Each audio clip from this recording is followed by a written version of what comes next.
আসসালামু আলাইকুম প্রিয় ভিউয়ার্স, আমি এখন দাঁড়িয়ে আছি চুয়াডাঙ্গা জেলার আলমডাঙ্গা রেলওয়ে স্টেশনে।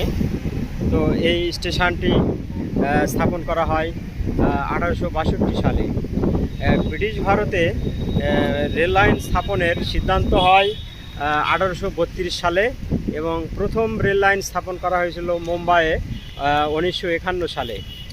তো 33 কিলোমিটার রেল লাইন প্রথম মুম্বাই শহর থেকে বিভিন্ন মালামাল আনা নেওয়ার জন্য প্রথম স্থাপন করা হয়েছিল এবং 1862 সালে কলকাতা থেকে এই পূর্ব বাংলার দর্শনা, দামোড়হুদা, চুয়াডাঙ্গা, আলমডাঙ্গা এবং কুষ্টিয়ার জগতী পর্যন্ত রেল লাইন স্থাপনের সিদ্ধান্ত হয় এবং এই আলমডাঙ্গা সেই সময়েরই একটি রেলওয়ে স্টেশন।